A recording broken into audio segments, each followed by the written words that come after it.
feel about being called Auntie Maxine? I love it. I love it. And so I stop and I take pictures and I talk. And I tweet now a lot. I tweet and they retweet and we are having a great time. Why are we doing all of this and how did all of this get started? With the millennials paying attention, it got started when I walked out of a classified briefing. And I had just had a briefing basically from the FBI director at the time, Comey. And don't forget what was on my mind, what he had done to Hillary Clinton. When 11 days before the election, he had decided to investigate her all over again. So I was in this classified briefing, listening very carefully to him. And so in listening to him, I was thinking to myself, who does he think's believing him?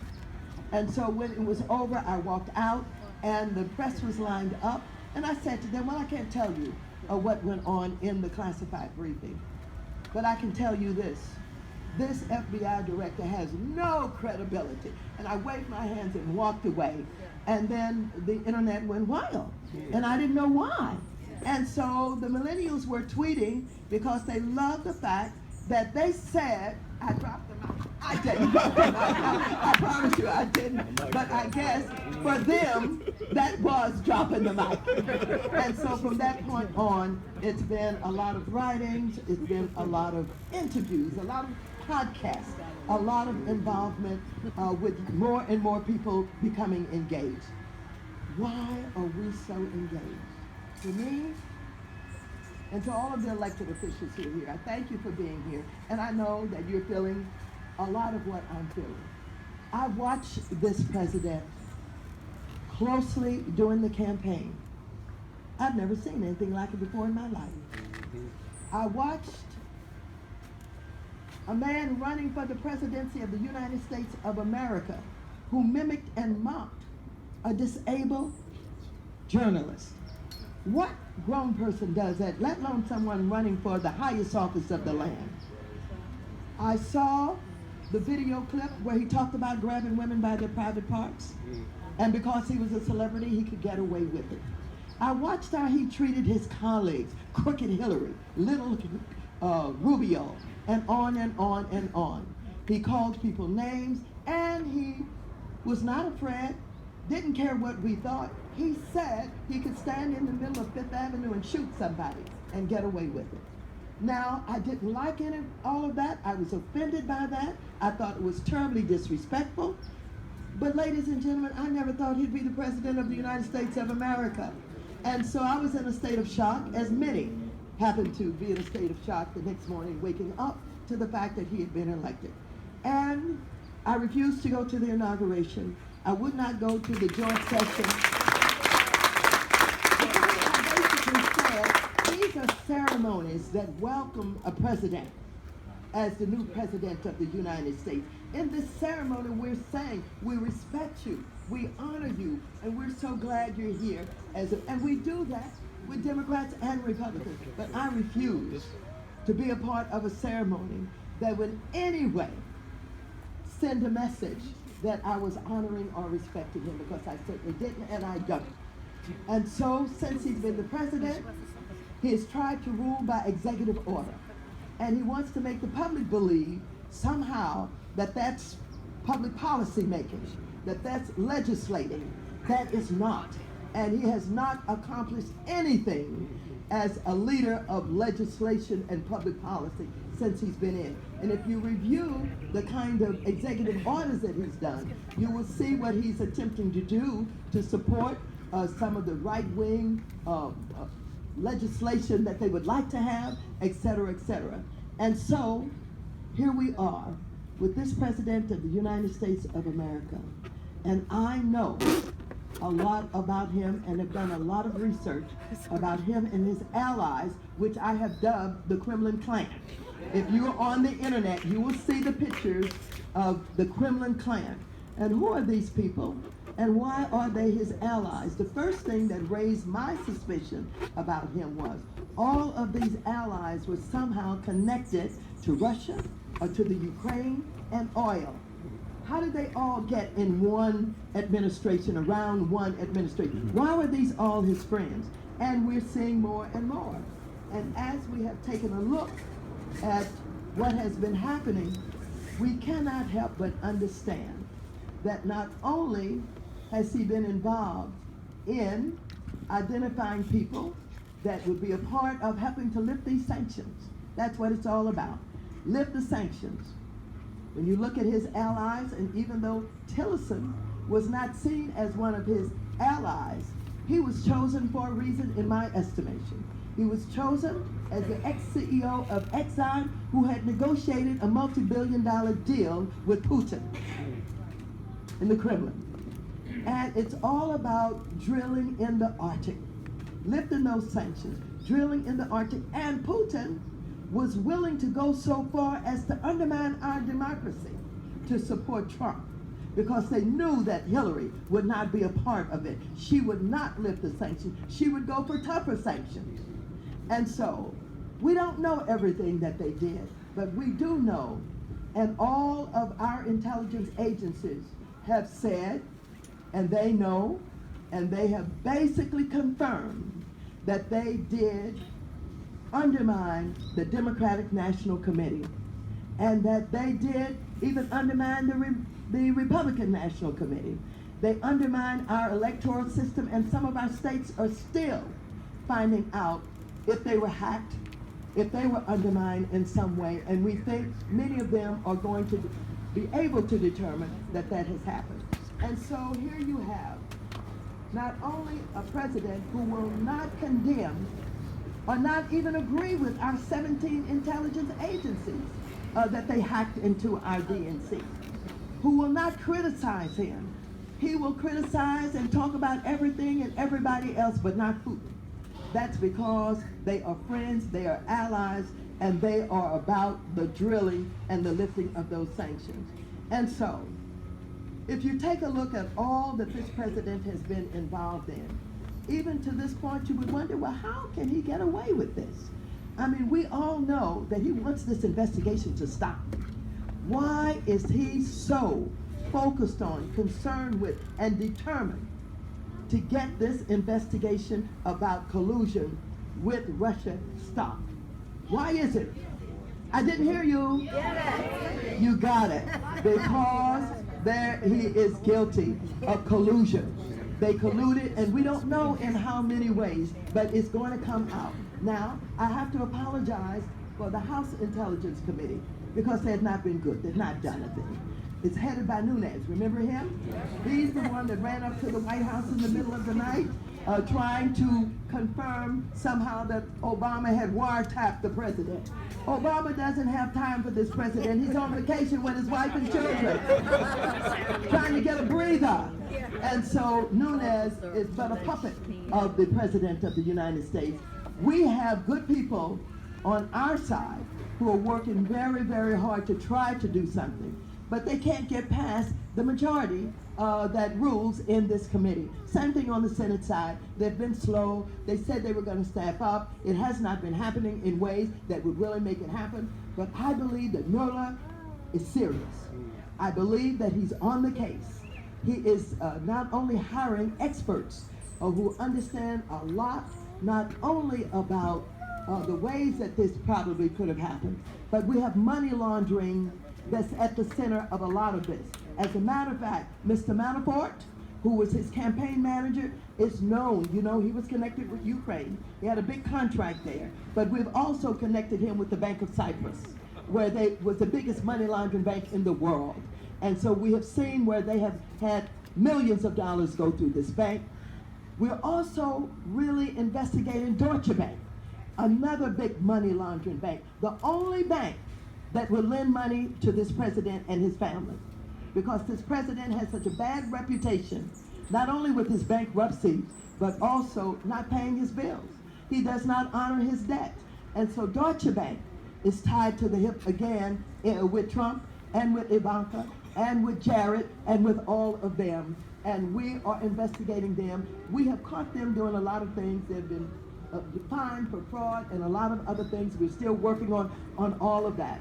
But much of this is going to come out because Mueller is not only highly respected, and he's an expert and he knows how to tap the experts dealing in all of these areas. And the president now wants to get to him. He wants to get rid of him. How does he do this? Well, he thought he had old Jeff Sessions that he was going to control. But then we caught Jeff Sessions in a lie. He lied when he was being confirmed and said that he had never met with the ambassador or anybody else. And then he got caught, and then he had to recuse himself. And because he recused himself, now the president is angry with him because he expected him to be there to take his orders, to turn around and fire whomever he needed to fire. And in this case, it would be Mueller. And so Jeff Sessions is now being attacked by the president. This is interesting because Jeff Sessions is the first United States senator to endorse him. Worked in the campaign, was his biggest supporter. But Trump cares about nobody. He cares about nobody but himself. And so he's attacking him. And he is wanting him out of there. But Jeff Sessions said, I'm not going anywhere. I'm not going anywhere. And guess what? He's got a lot of friends on the Senate side who said, you're crossing the line if you fire him. You can't fire Jeff Sessions. What the president is thinking, well, first he thought about firing him and then selecting a new attorney general. But he would have had to go through the Senate that's telling him, we're not going to confirm anybody. You can't come through here. And then he thought he would be able to do what is known as a recess appointment. When we're out of session, there's a way that you can do what is known as a recess appointment. But I think the Senate will block him from doing that by having what is known as kind of a fake session that's going on so that he won't be able to get through there with this recess appointment. But he is poised to do whatever he has to do. This is a strange administration. This Anthony Scaramucci, New York slickster, brags on wearing $3,000 suits, had an interview with the New York Times and used the dirtiest language ever heard from anybody, supposedly in a position of responsibility. And guess what the New York Times did? Something they never do. They published every word of it. Every word of it. He's supposed to be so smart and so tough. He didn't even know to ask them if they would keep it quiet, that they would not divulge what he said, reveal what he said.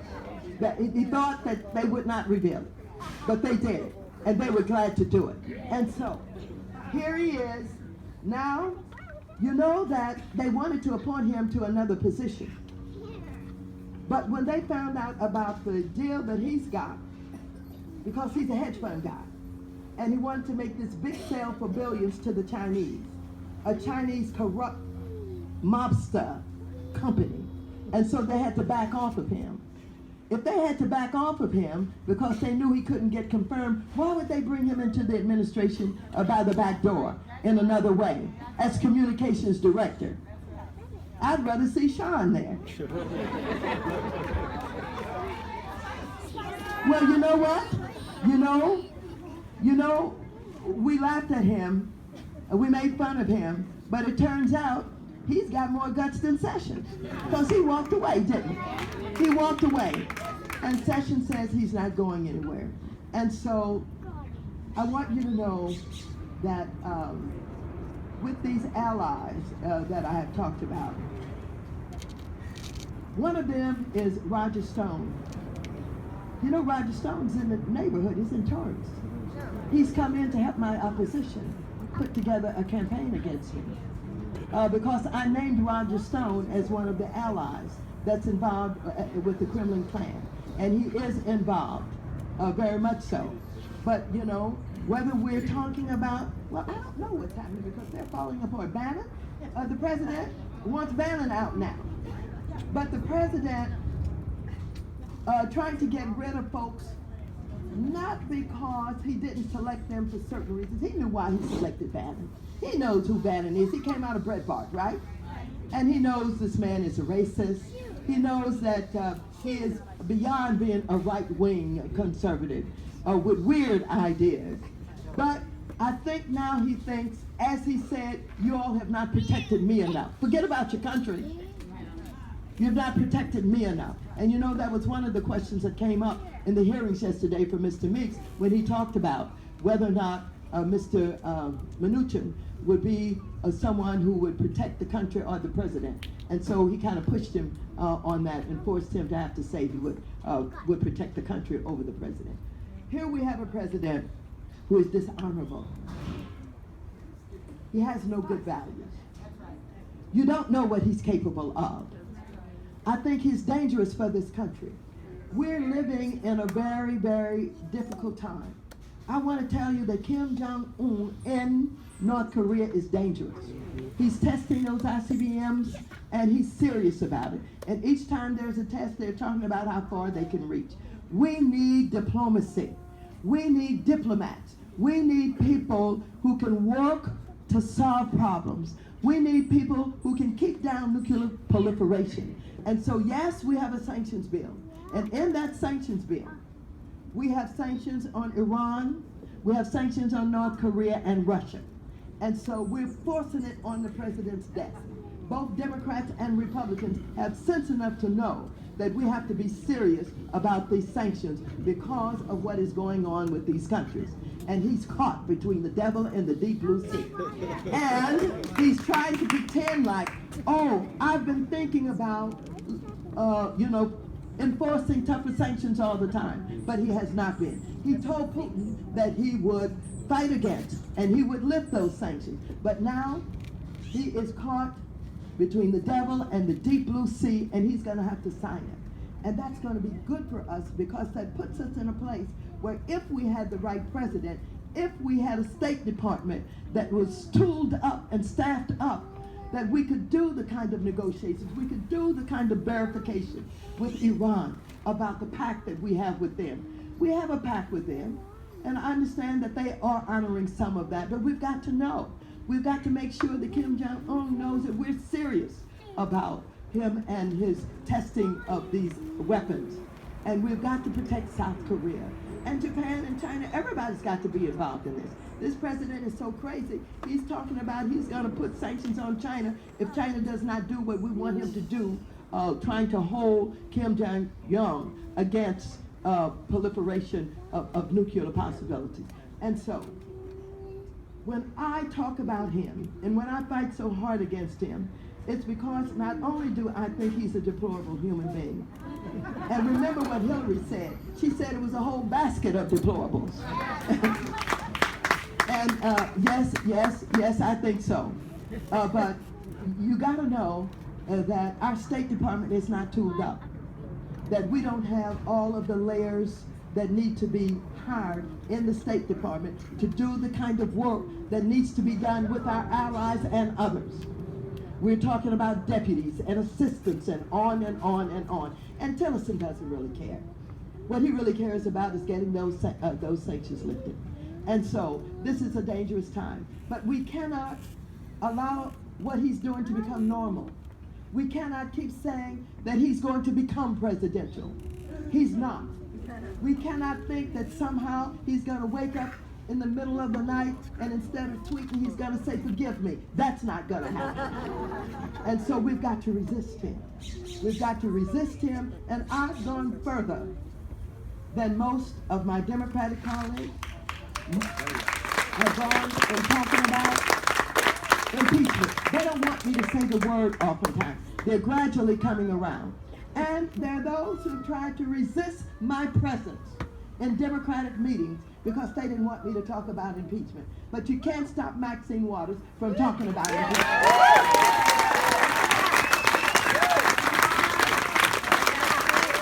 He deserves to be impeached. And I'm hoping that all of those Republicans who are either afraid of him or wanting him to stay will be challenged on patriotism. You say you love this country? You think you wave your flag higher than anybody else? You think that you sing the Star Spangled Banner any louder than I do? Prove it to me. Prove that you love this country and help me to get rid of Donald Trump.